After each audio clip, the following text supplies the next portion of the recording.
Televisa presenta.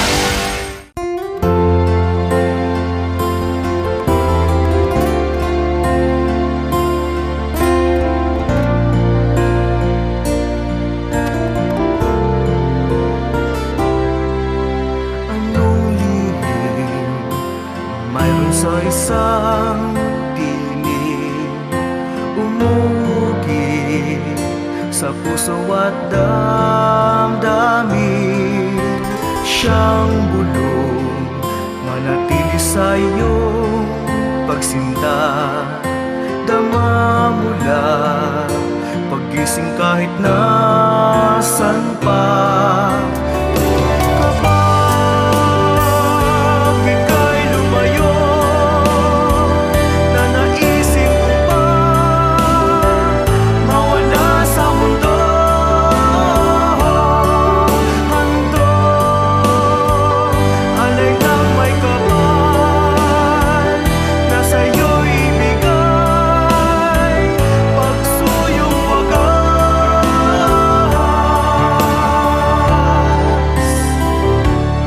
immortal.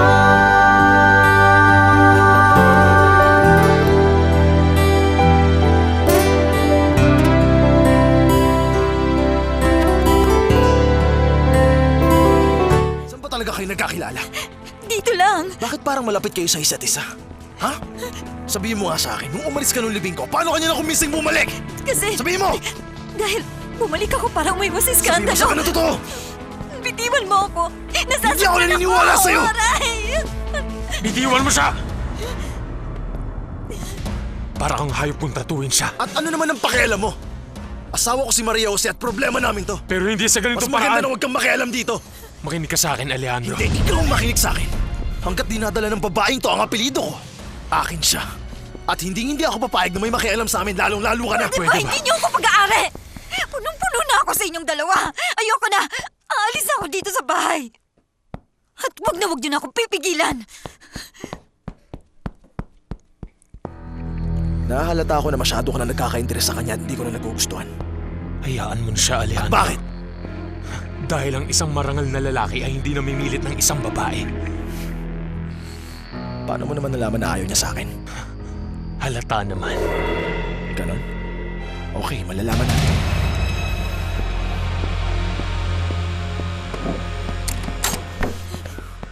Hindi ko nahahayaan na umalis ka ulit dito. Utang na loob, hayaan mo na ako. Pakiusap kung wala kang naalala kahit konti. Kung hindi mo ako nakikilala, para ano pa?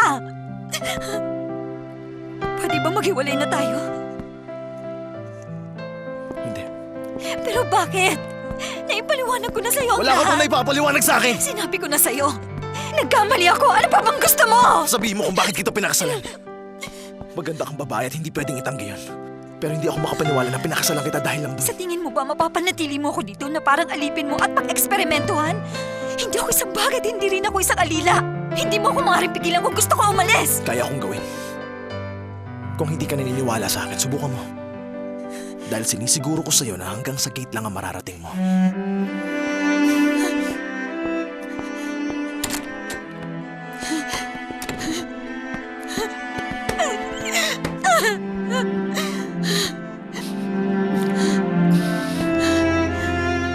Alam mo kaibigan, hindi ito ka panipaniwala.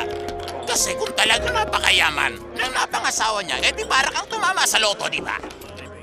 Hindi ito ganun kasimple. At hindi rin yun ang dahilan kaya hindi sumasali ang anak ko sa plano. At yun namang isa, Bruno ang pangalan, at isa siyang bastardo.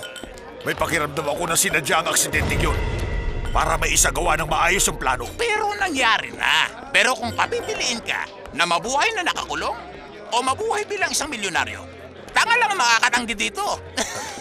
Paano kung mabisto nga? At paano naman ito mabibisto? Mayaman din yung isang lalaki. Hindi ba pere ang susi na nakakabukas ng kahit anong pinto? Pero ang aking anak ay napakabait. Tapat siya at disente. At sigurado ako na di nga niya makakaya yun. Alam ko ang mga sinasabi ko. Kung hindi man mangyari ngayon, sasabihin niya din ang Ang totoo. dapat sabihin mo sa kanya, mag-isip-isip siya. At magpasalamat na lang siya doon sa mga biyaya ng langit. Ay, kumpadre. Matatanda na tayo at kung minsan gumagawa tayo ng kalokohan pero kailangan natin tanggapin ang maaaring mangyari. Ganyan talaga ang buhay, di ba? Pero ang anak ko si Maria Jose ay inosente. Napakabait niya. Ang totoo natatakot ako, ayoko na mapasama siya. Pero wala siyang kasalanan. Ang naglagay sa kanya sa ganitong posisyon ang dapat sisihin. Alam mo, mali ka dyan, pare. Nung pinakasalan niya ang lalaking yun, damay na din siya sa kung anumang mangyayari.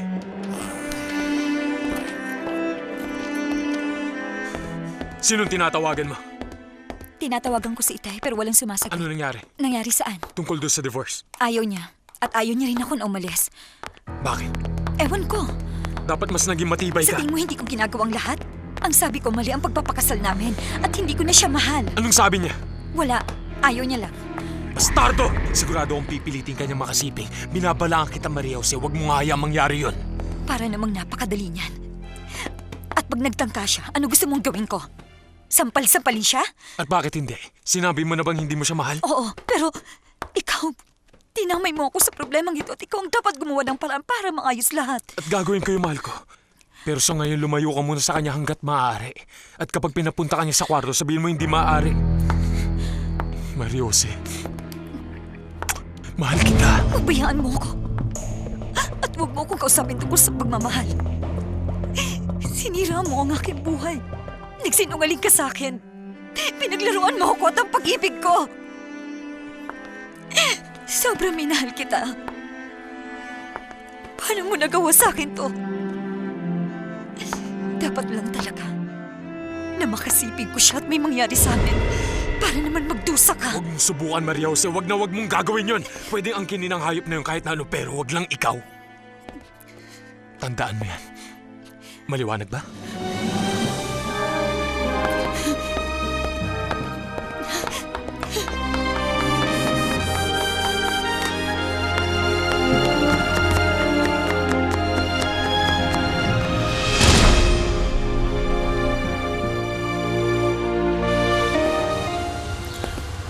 Paula!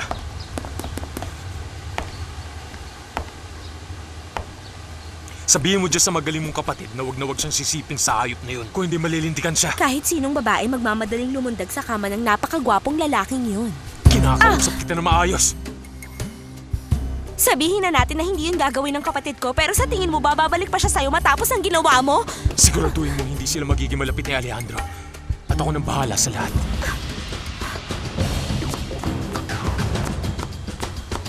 Saan pupunta? Kina Maura.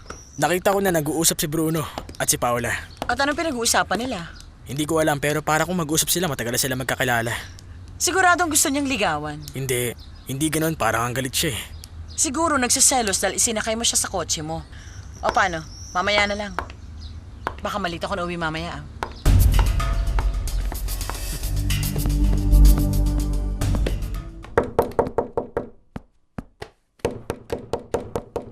Sino yan? Si Alejandro.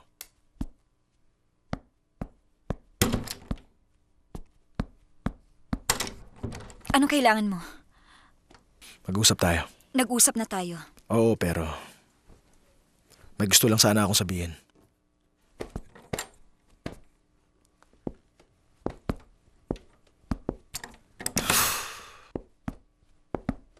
Alam kong kakaiba ang mga nangyayari sa akin at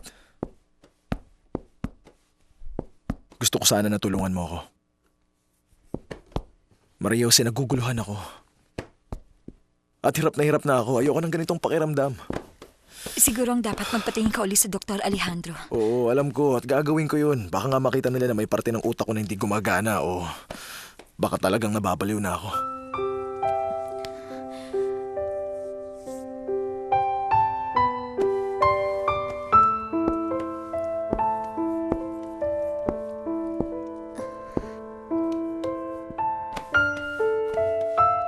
Tulungan mo ako. Gusto kitang tulungan, pero paano ba kita matutulungan? Magkwento ka tungkol sa atin. Nagkwento na ako sa'yo. Ganito na lang.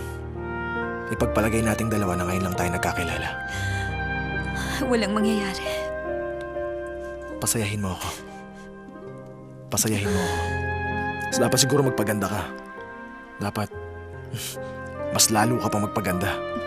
Umalis tayo at kumain tayo sa labas. pagbigyan mo na ako. Utang na loob.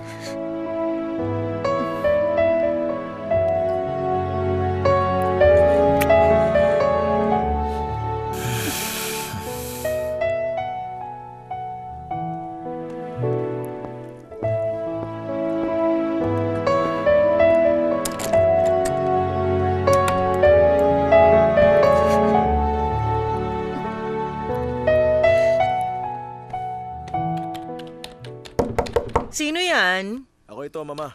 Pumasok ka, anak. Kumusta ng pakiramdam mo? Mabuti. Huwag mong kalimutan na pupunta ka bukas kay Hernan at magpapatingin ka. Alam ko po, Mama. Alam ko. Hihingi lang po sana ako sa inyo ng pabor. Alis kami mamaya at kakain sa labas ni Maria Jose at wala siyang magandang damit. Gusto ko sana na mas maganda siya at ayoko mapahiya siya. Pwede niyo bang gawa ng paraan? Siyempre. Sasabihin ko lang kay Florencia na magdala ng mga damit. Oh, may naalala ka na ba, anak? Oo. Siguradong sigurado ako na hindi ko pa siya nakikita dati. At hindi ko rin siya pinakasalan. Ibig sabihin, hindi ko asawa si Maria Jose. Kung hindi, ano? Gusto ko malaman. Siguro bukas kapag nagawa na nila Sigurado yung po mga ako, test. Mama. Oo, hindi nga tama. Pero mukha naman siyang mabait na bata, malambing. Pero parang na-intimidate siya sa lifestyle natin. Ay, hindi po, Mama. Hindi niyo po ba naaalala nung una niya ako nakita, gulat na gulat siya. Siguro ang akala niya patay na ako at ang akala niya mapupunta sa kanya ang lahat ng pera ko. Pero nakita ko rin kung gaano siya kalungkot. Dalawa lang, maaaring napakagaling niyang artista. O merong isang taong nagmamanipula sa kanya. Sino naman ang gagawa nun? Hindi ito tama, Paula. Nalilito si Alejandro. Desperado siya at iniisip niya na talagang baliw na siya. At hindi tama yun. Tandaan mo, desperado din naman tayo at nangangailangan din, Maria Jose. Hindi niya kasalanan. Tayo ang dapat sisihin nito. Hindi. Ang dapat sisihin si Bruno. Ikaw, pati ako at si Itay dahil pinagtakpan niya ito. Gawin mo. Sabihin mo ang totoo para lahat tayo mapunta sa kulungan. Hindi ko na kaya to. Oo, alam ko. Naiintindihan ko. Gwapo siyang lalaki at mabait siya sa'yo. Humihingi siya ng tulong sa akin. Pero paano ko gagawin nang hindi sinasabi sa kanyang totoo?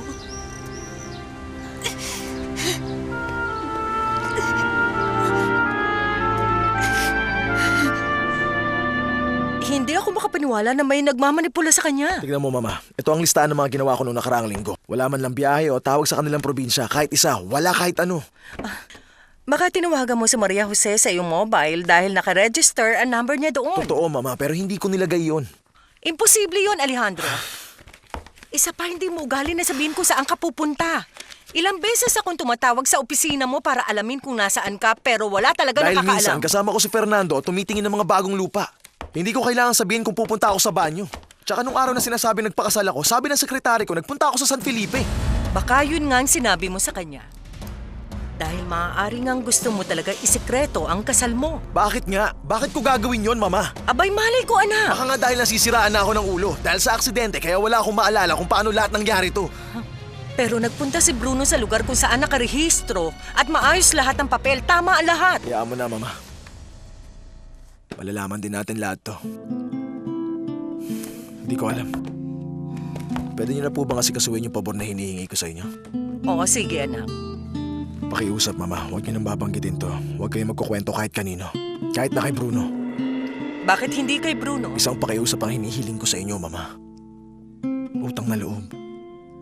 At kay Maria Jose. Mukha namang mabait siyang tao. Siguro kapag sinabi ko sa kanya ang totoo. Ipapahamak mo ang lahat, naiintindihan mo ba? Sa tingin mo ba papayag si Bruno, pati ikaw sasabihin niyang nasisiraan? Pati ako at si tatay. Pinasok niyo ang gulong to, kaya dapat lang na panindigan niyo to. At kapag nalaman ni Alejandro, lalo lang lalala ang sitwasyon. Kung ganon, Maria, kumilos ka ng normal at kung ano yung nararapat. Isang babaeng in love at masaya dahil napangasawa mo siya. Hindi naman siguro yung ganon kahirap.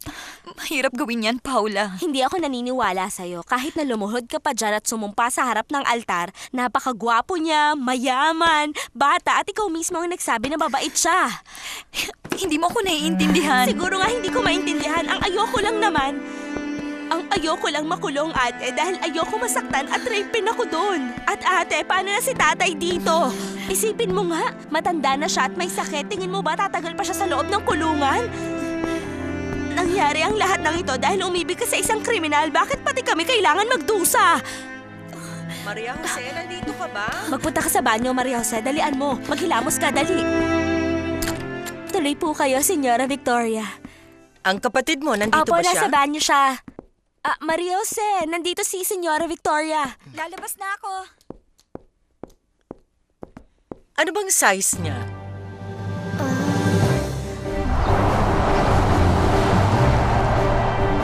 Oo, babalik na ako sa San Felipe. Ano, nakausap mo na ba yung tao? Hindi ko nakausap. Pero may nakapagsabi na hindi na siya nakikita 2 araw na. Ano kaya nangyari sa kanya? Hindi ko nga alam kung ano. Bigla na lamang siya nawala. Pati ang mga personal niyang gamit wala na sa bahay niya. Malamang tumakas na.